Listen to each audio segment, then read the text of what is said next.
आदाब नाज़रीन, अदबनामा का नया एपिसोड लेकर आपका मेज़बान रहमत कलीम आपकी खिदमत में हाजिर है। आज हम अदबनामा में जिस शख्सियत को याद कर रहे हैं, दुनिया उनको मलिकज़ादा मंसूर अहमद के नाम से जानती है। मलिकज़ादा मंसूर एक अफसाना निगार, नावल निगार, शायर, अदीब, नक्काद और मुदर्रिस थे, लेकिन उनको सबसे ज़्यादा शोहरत और मकबूलियत नाज़िम मुशायरा की हैसियत से मिली। तकरीबन निस्फ सदी तक वो मुशायरों के बेताज बादशाह रहे और मुशायरों के तवस्सुत से न सिर्फ हिंदुस्तान बल्कि एक दुनिया की सैर की। उन्होंने हिंदुस्तान के बाहर पाकिस्तान, बांग्लादेश, नेपाल, अमेरिका, कनाडा, बरतानिया, सऊदी अरब और मुत्तहदा अरब अमारात के बेशतर ममालिक में मुशायरों को नई शनाख्त और मेयार अता किया। आज़ादी के बाद हिंदुस्तान में निज़ामत के तवस्सुत से मुशायरों को नई बुलंदी, नई समत, नई शनाख्त अता करने में दो शख्सियतों का किरदार बुनियादी और असासी अहमियत का हामिल है। एक नाम उमर कुरैशी का है, जबकि दूसरा नाम मलिकज़ादा मंसूर अहमद का है। मलिकज़ादा मंसूर अहमद की आम शोहरत और मकबूलियत नाज़िम मुशायरा की है। तकरीबन निस्फ सदी तक वो मुशायरों में शोरा के तारुफ का फरीज़ा अंजाम देते रहे और उनका ये फ़र्ज़ इस कदर आम और मशहूर हुआ कि उनकी दूसरी हैसियतें दब सी गई हैं। मलिकज़ादा मंसूर की शायरी पर बात करने से पहले उनकी ज़िंदगी और उनकी निज़ामत के हवाले से तैयार करदा हमारी ये खुसूसी रिपोर्ट आपके लिए पेश है।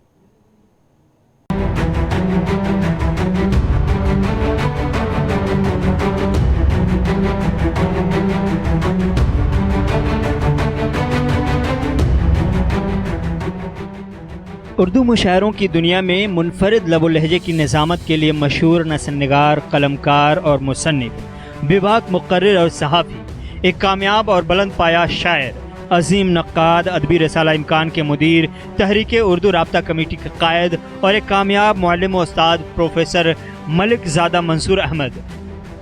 माजी के फैज़ाबाद और हाल के अम्बेडकर नगर के एक मारूफ कस्बा कछौछा से मुत्तसिल एक छोटे से गांव में मलिक अब्दुल्ला के छोटे फर्जंद मलिक महमूद अहमद के घर 17 अक्टूबर 1929 को पैदा होने वाले 4 औलाद में सबसे बड़े थे।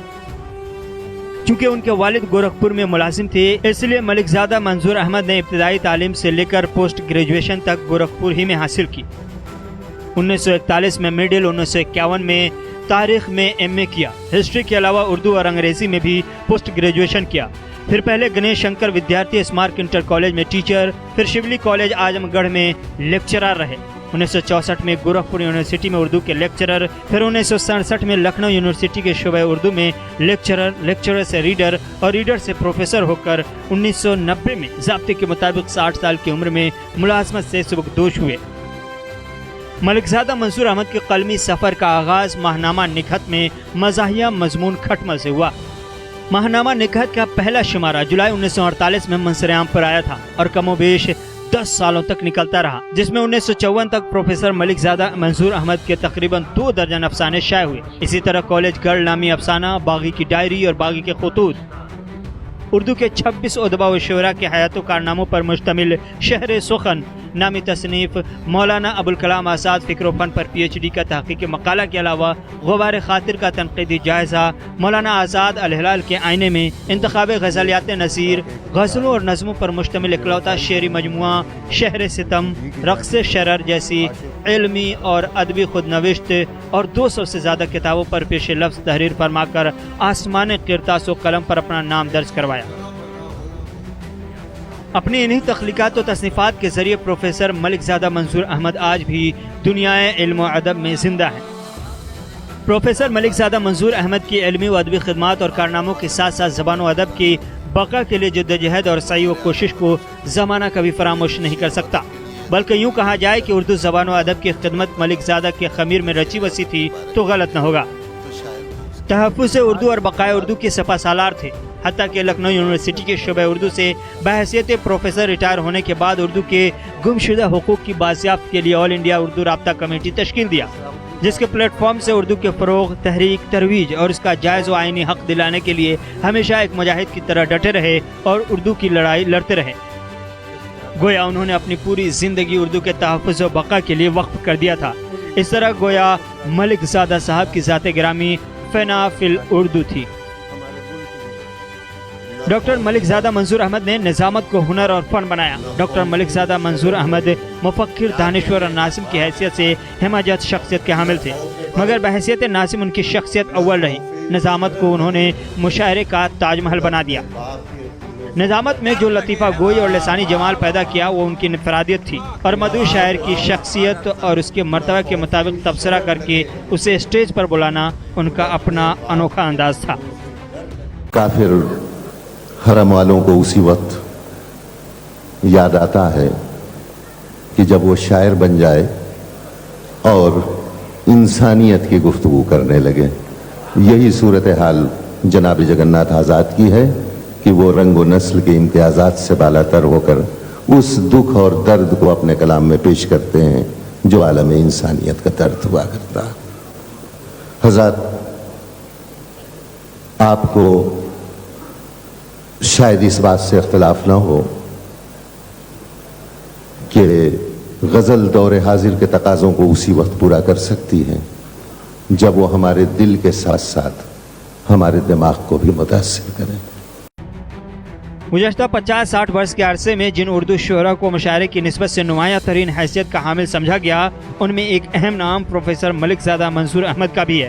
اس میں کوئی شک نہیں کہ انہیں شاعری سے زیادہ ایک کامیاب ناظم مشاعرہ کی حیثیت سے پہچانا گیا، لیکن اسی کے ساتھ اس حقیقت سے بھی انکار ممکن نہیں کہ یہ پہچان ان کی شخصیت کا جز بن کر مشاعرے کی دنیا سے اس طرح وابستہ ہو گئی کہ انہیں اس سے الگ کر کے دیکھنا لوگوں کے لیے آسان نہیں رہا۔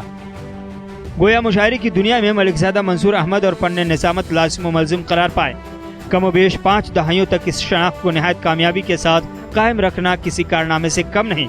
اس تعلق سے ملک زادہ منظور احمد کا کوئی ہمسر ہمیں نظر نہیں آتا۔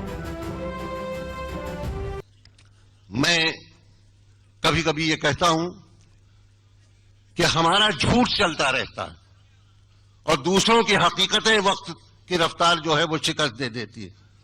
ہم جھوٹ بولتے ہیں، وہ چل جاتا ہے۔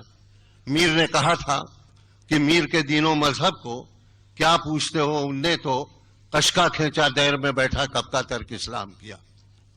میر نے نہ تلک لگایا تھا، نہ وہ مندر میں گئے تھے، نہ انہوں نے اسلام چھوڑا تھا، مگر میر کا وہ جھوٹ مغلیہ سلطنت چلی گئی، انگریزوں کی سلطنت چلی گئی، نہ جانے کتنی حکومتیں آزادی کے بعد آئیں اور تبدیل ہوتی رہیں، مگر میر کا وہ جھوٹ آج بھی چل رہا ہے اور اس وقت تک چلتا رہے گا جب تک کہ انسان کا دل سینے کے اندر دھڑکتا ہے۔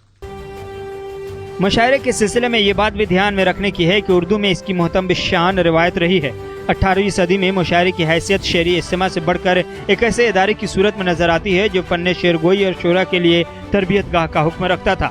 اپنے مخصوص آداب و رسوم کے حامل یہ روایت 19ویں صدی میں اسی آب و تاب کے ساتھ قائم رہتی ہے۔ 20ویں صدی میں مشاعرے کی قدیم روایت کے وہ آثار تو باقی نہیں رہے، لیکن ابتدائی چند دہائیوں تک ہم کہہ سکتے ہیں کہ مشاعرے کا اعتبار پھر بھی ایک حد تک قائم رہا۔ اس کے بعد اس ادارے پر زوال اس طرح سایہ فغن ہوا کہ اس سے نکلنے کی کوئی صورت باقی نہ رہی۔ ملک زادہ منظور احمد نے چونکہ مشاعرے کی دنیا میں خاصی طویل مدت گزاری، اس لیے انہوں نے وہ دور بھی دیکھا جب مشاعرے بڑی حد تک سنجیدہ اور ادبی و شعری اجتماع کی حیثیت سے پہچانے جاتے تھے، اور بعد میں جب مشاعرے مائل بزوال ہونے لگے تو اس افسوسناک صورتحال کا بھی انہوں نے خود مشاہدہ کیا۔ یہاں اس بات کی طرف توجہ دلانا مناسب معلوم ہوتا ہے کہ مشاعرے کے قدیم دور میں یعنی 20ویں صدی سے پہلے ناظم مشاعرہ کا ذکر نہیں ملتا، لیکن جدید عہد میں جن چیزوں کو مشاعرے کی کامیابی کی ضمانت سمجھا گیا ان میں نظامت کو خاص مقام حاصل رہا ہے۔ اس کے نتیجے میں ناظم مشاعرہ کی اپنی الگ پہچان قائم ہوئی۔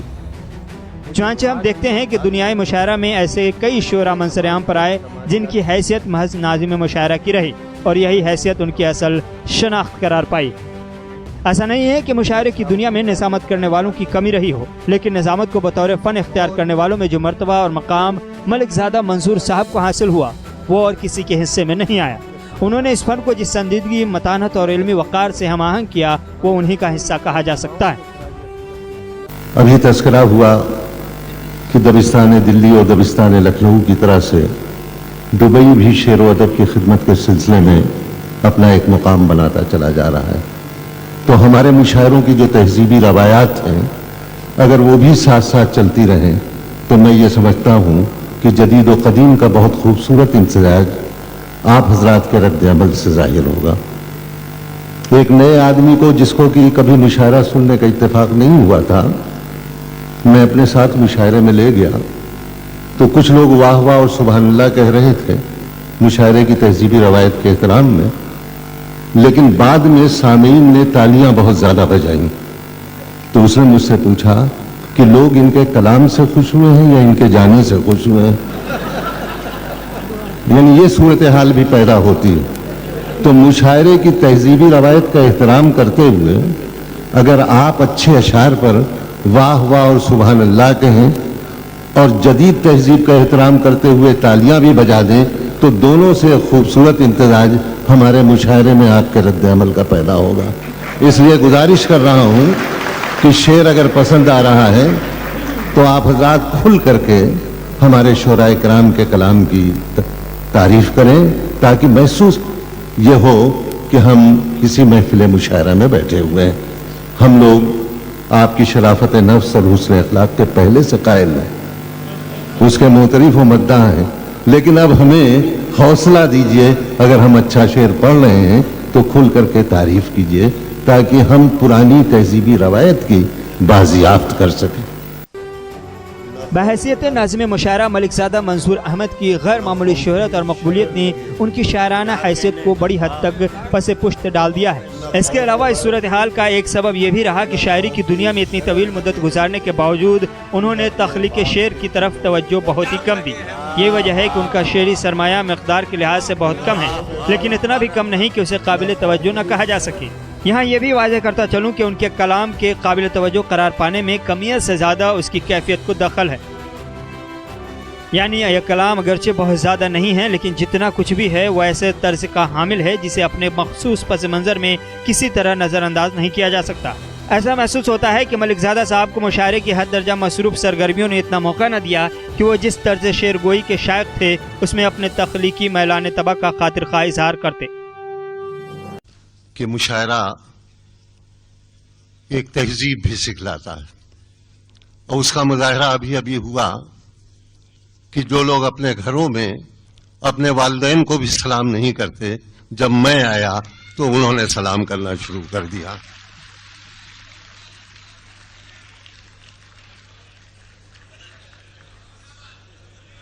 मेरा इरादा तकरीर करने का नहीं था, लेकिन मैं सबसे पहले तो अपना खुशगवार फरीजा तस्वुर करता हूं कि ताखीर से सही मगर आप सभी हजरात को जश्न जमहूरिया की मुबारकबाद पेश करूं। आजादी के सिलसिले में जब कोई तकरीब मुनक़िद होती है, तो जब साहित्यकारों की कोई तकरीब होती है, शायरों की कोई तकरीब होती है, अदीबों और दानिश्वरों की कोई तकरीब होती है, तो ऐसा महसूस होता है कि वो महफिल सज गई है। इसलिए कि आजादी की जंग में अगर एक तरफ मुजाहिदीन आजादी ने हमारे जज्बात को महसूस किया, तो उनको हौसले को बढ़ाने के लिए शायरों, कवियों और दानिश्वरों ने भी बहुत बड़ा हिस्सा लिया। एक तवील फहरिस्त। प्रोफेसर मलिकज़ादा साहब जहां एक अच्छे नसर निगार थे, वहीं एक अजीम और बुलंद पाया शायर भी थे। उनकी शायरी की सबसे बड़ी खुसूसियत यह थी कि कम सुखनी ज़ूदगोई पर हावी थी। अगरचे 46 तख्लीकात पर मुश्तमिल एक ही शेरी मजमुआ शहर सितम के नाम से 1991 में शाया हुआ, जिसमें 35 गज़लें और 11 नज़में हैं, लेकिन तनहा यही मजमुआ मलिकज़ादा को एक कामयाब और अजीम तरीन शायर तस्लीम कराने के लिए काफ़ी है। जैसा कि खुद उन्हीं के दानिश्वराना अक़वाल में से एक कौल है कि किसी शायर को ज़िंदा रखने के लिए उसका एक ही शेर काफ़ी हो सकता है। अब आप मलिकज़ादा मंसूर की शायरी पर हमारी ये खुसूसी रिपोर्ट देखिए और अंदाज़ा लगाइए कि वो अपने अशार के ज़रिए आज किस हद तक हमारे दरमियान ज़िंदा है। रिपोर्ट देखिए।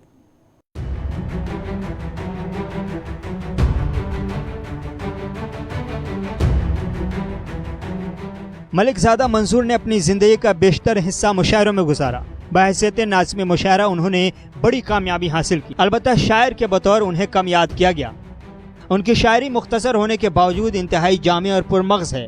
उसका रंग व आहंग दोनों बेमिसाल है। तग़ज़्ज़ुल से भरपूर शायरी, तलमीहात व इस्तिआरात का हसीन मुरक्का है। غم جانا و غم دورہ کے حسین امتزاج کا نام ملک زادہ منصور احمد کی غزل ہے۔ ان کی پوری شاعری ان کے ایک شعر کی ترجمان ہے کہ کچھ غم جانا کچھ غم دورہ دونوں میری ذات کے نام۔ کچھ غم جانا کچھ غم دورہ دونوں میری ذات کے نام، ایک غزل منسوب ہے ان سے، ایک غزل حالات کے نام۔ صرف گل و بلبل، لب و رخسار، آرس و گیسو، عشق و محبت، ہجر و وصال اور بوس و کنار کی شاعری دیر پا نہیں ہوتی، نہ ہی جذباتی شاعری کو دوام حاصل ہوتا ہے جب تک کہ اس میں زندگی کے تلخ حقائق، سماجی ناہمواری، معاشرتی مسائل اور اخلاقی پہلو کو شامل نہ کیا جائے۔ ادب برائے ادب نہیں بلکہ ادب برائے زندگی کا تصور ادب اور شاعری کو پختگی کے ساتھ ساتھ زندگی سے نبرد آزمائی کا ہنر اور زندگی جینے کا سلیقہ عطا کرتا ہے، اور یہی ادب برائے زندگی کی تصویر آپ کو ملک زادہ منصور کی شاعری میں نظر آئے گی۔ نہ خوف برق نہ خوف شرر لگے ہیں مجھے، ملاحظہ فرمائیں کہ نہ خوف برق نہ خوف شرر لگے ہیں مجھے، خود اپنے باغ کے پھولوں سے ڈر لگے ہیں مجھے۔ نہ خوف برق نہ خوف شرر لگے ہیں مجھے، خود اپنے باغ کے پھولوں سے ڈر لگے ہیں مجھے۔ اور یہ شعر سماعت فرمائیے حضرات کہ عجیب درد کا رشتہ ہے ساری دنیا میں، عجیب درد کا رشتہ ہے ساری دنیا میں، کہیں ہو جلتا مکان اپنا گھر لگے ہے مجھے۔ کہ عجیب درد کا رشتہ ہے ساری دنیا میں، کہیں ہو جلتا مکان اپنا گھر لگے ہے مجھے۔ اور آخری شعر کہ میں ایک جام ہوں کس کس کے ہونٹ تک پہنچوں، میں ایک جام ہوں کس کس کے ہونٹ تک پہنچوں، غضب کی پیاس لیے ہر بشر لگے ہیں مجھے۔ کہ میں ایک جام ہوں کس کس کے ہونٹ تک پہنچوں، غضب کی پیاس لیے ہر بشر لگے ہیں مجھے۔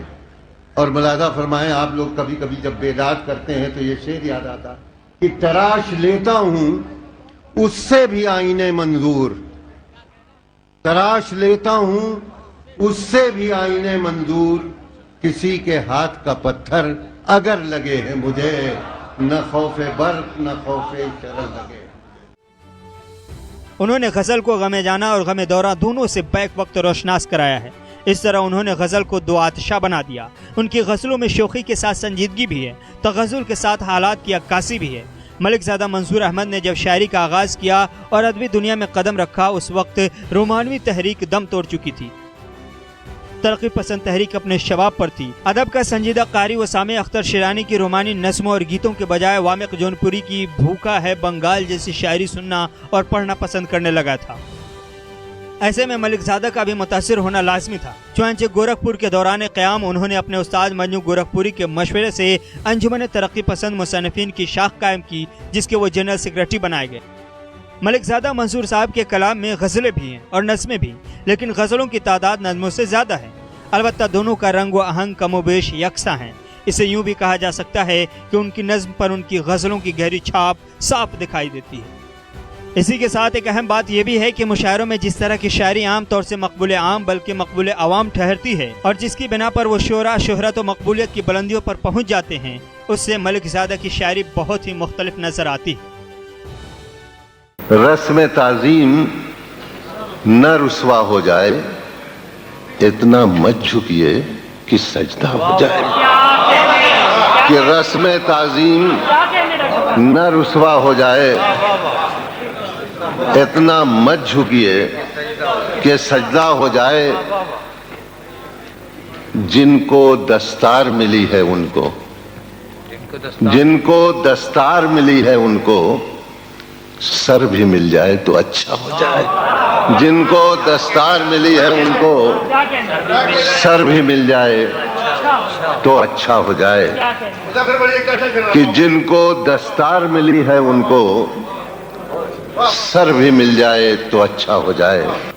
کہ گل گریباں چاک غنچے مزمحل بلبل اداس، گل گریباں چاک غنچے مزمحل بلبل اداس، ایسی تعبیروں سے اپنے خواب مت رسوا کرو کہ گل گریباں چاک غنچے مزمحل بلبل اداس، ایسی تعبیروں سے اپنے خواب مت رسوا کرو۔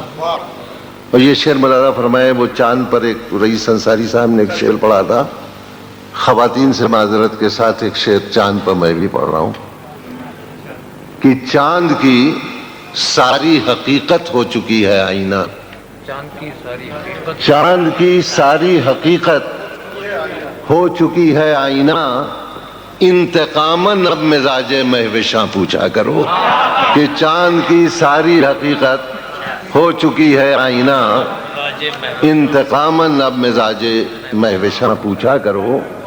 اور شعر ملاحظہ فرمائے کہ دیکھنے والوں جمال نقشائے رنگ رنگ، کہ دیکھنے والوں جمال نقشائے رنگ رنگ، آئینے میں شکل بھی اپنی کبھی دیکھا کرو، کہ دیکھنے والوں جمال نقشائے رنگ رنگ، آئینے میں شکل بھی اپنی کبھی دیکھا کرو۔ اور یہ شعر کہ تارہ باقی متاع سوز و ساز زندگی، تارہ باقی متاع سوز و ساز زندگی، عاشقی میں ایک رقیب روسیہ پیدا کرو، کہ عاشقی میں ایک رقیب روسیہ پیدا کرو۔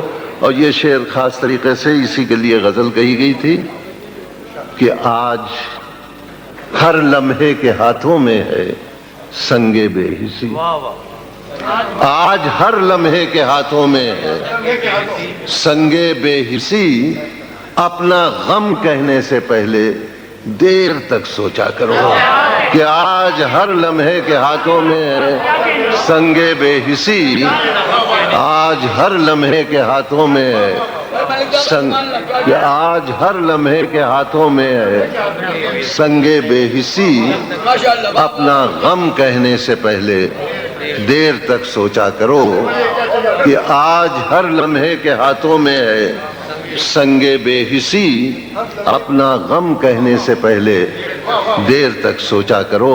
اور مقطع ملاحظہ فرما لیں کہ تشنگی اتنی بڑھی ہے جل رہے ہیں سب کے ہونٹ، تشنگی اتنی بڑھی ہے جل رہے ہیں سب کے ہونٹ، احتراماً چپ رہو منظور مت بولا کرو، کہ تشنگی اتنی بڑھی ہے جل رہے ہیں سب کے ہونٹ، احتراماً چپ رہو منظور مت بولا کرو۔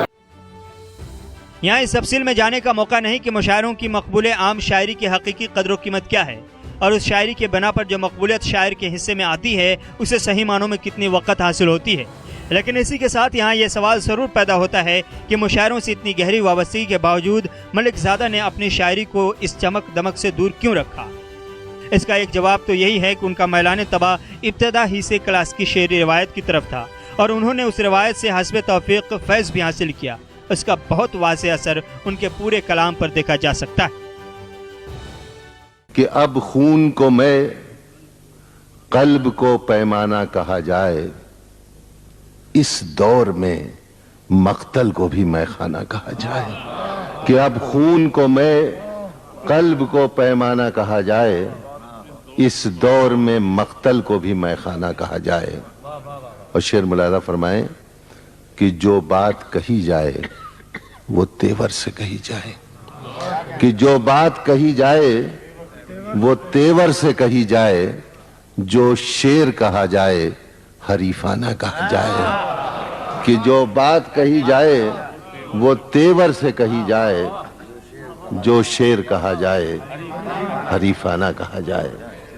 اور شعر ملاحظہ فرمائیں کہ تپتے ہوئے صحرا میں بھی کچھ پھول کھلائیں، تپتے ہوئے صحرا میں بھی کچھ پھول کھلائیں، کب تک لب و رخسار کا افسانہ کہا جائے، کہ تپتے ہوئے صحرا میں بھی کچھ پھول کھلائیں، کب تک لب و رخسار کا افسانہ کہا جائے۔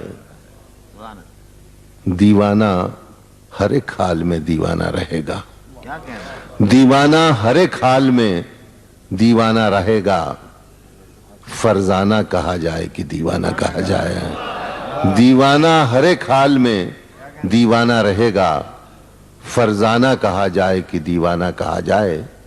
और ये शेर भी मुलाहिजा फरमाएं कि हम सुबह बहारा की तमाज़त से जले हैं, हम सुबह बहारा की तमाज़त से जले हैं, हमसे गुलो शबनम का अफसाना कहा जाए। हम सुबह बहारा की तमाज़त से जले हैं, हमसे गुलो शबनम का अफसाना कहा जाए। नवाजिश कि हम सुबह बहारा की तमाज़त से जले हैं, हमसे गुलो शबनम का अफसाना कहा जाए।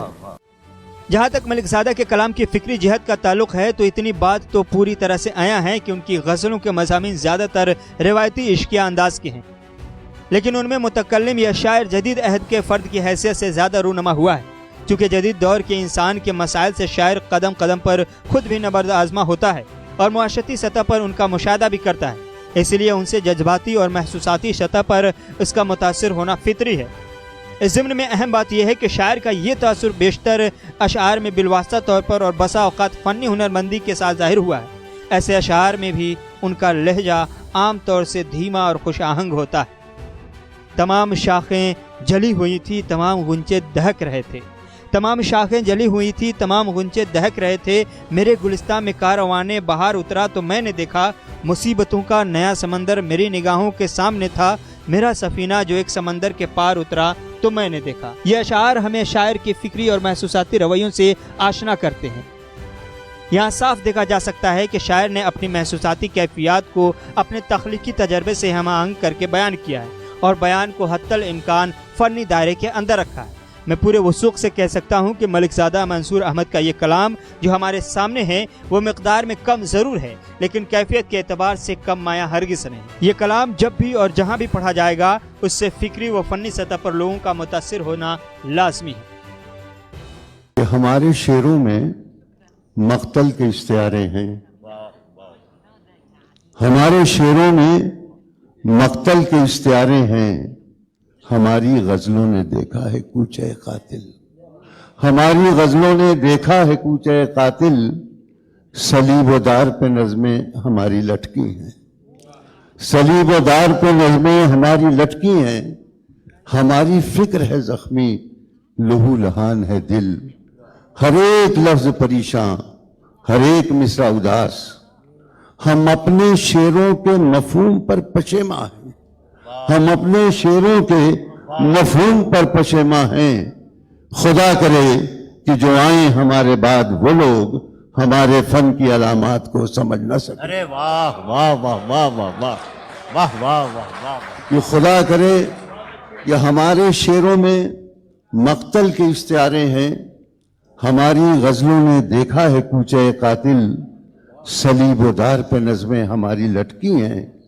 हमारी फ़िक्र है ज़ख्मी, लहू लहान है दिल। हर एक लफ्ज़ परेशान, हर एक मिसरा उदास। हम अपने शेरों के मफ़हूम पर पशेमा हैं।